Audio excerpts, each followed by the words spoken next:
दर्शकों नमस्कार। दिल दिल्ली देश में आपका स्वागत है। दीपावली के अब कुछ ही दिन शेष हैं। दीपावली पर भगवान गणेश के साथ लक्ष्मी पूजन का विशेष महत्व है। पुराणों में लक्ष्मी को अनेक नामों से पुकारा गया है और हर नाम का अपना एक अलग महत्व है। माता लक्ष्मी को भगवान विष्णु की अर्धांगिनी बताया गया है और श्री हरि की युगल जोड़ी कई रूपों में कई अवतारों में पूजनीय हैं।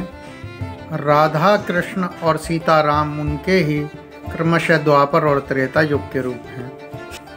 अलग अलग पुराणों में लक्ष्मी जी को न सिर्फ अलग अलग नामों से पुकारा गया है बल्कि उनकी उत्पत्ति का वर्णन भी अलग अलग है। आज हम बात करेंगे उस प्रमुख कथा की जिसमें लक्ष्मी जी की उत्पत्ति समुद्र मंथन से बताई गई है। समुद्र मंथन से 14 रत्न निकले थे, इनमें से लक्ष्मी जी भी एक हैं। समुद्र मंथन की कथा सभी पुराणों में नहीं है। यह जिन पुराणों में आती है उनमें भागवत पुराण, विष्णु पुराण और महाभारत शामिल हैं। इन तीनों ही हिंदू धर्म ग्रंथों में लक्ष्मी जी की उत्पत्ति समुद्र मंथन से बताई गई है।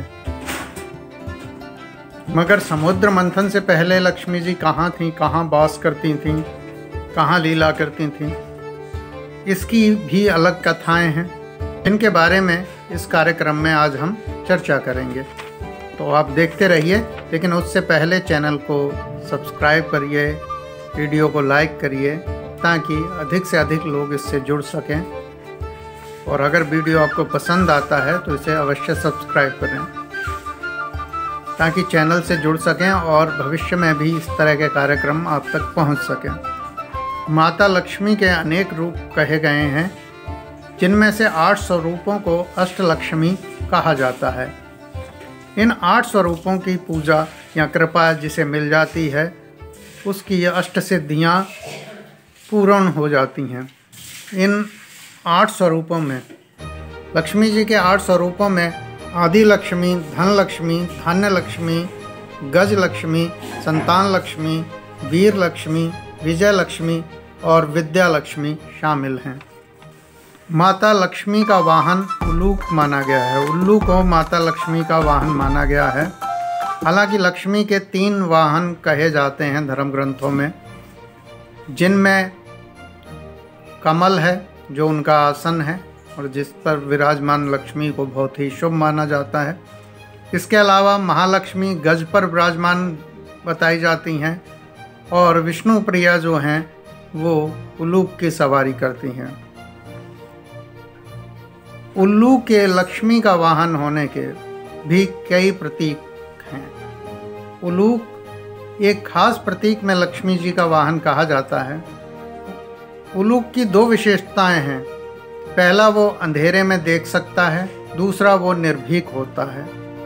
यानी जब चारों ओर अंधकार छाया हो, जब आगे का रास्ता ना सूझ रहा हो जीवन में, और तब लक्ष्मी की जब कृपा होती है तो वो अंधेरे में भी अपने रास्ते खोज लेता है। तो इस तरह से उल्लूक का उदाहरण लिया गया है लक्ष्मी जी के लिए कि उल्लूक वाहन है। अगर लक्ष्मी जी की कृपा हो गई तो वो अंधेरे में भी, जिस पर कृपा होगी वो अंधेरे में भी अपने रास्ते खोज लेगा और वो निर्भीक हो जाएगा। तो निर्भीकता भी देता है धन।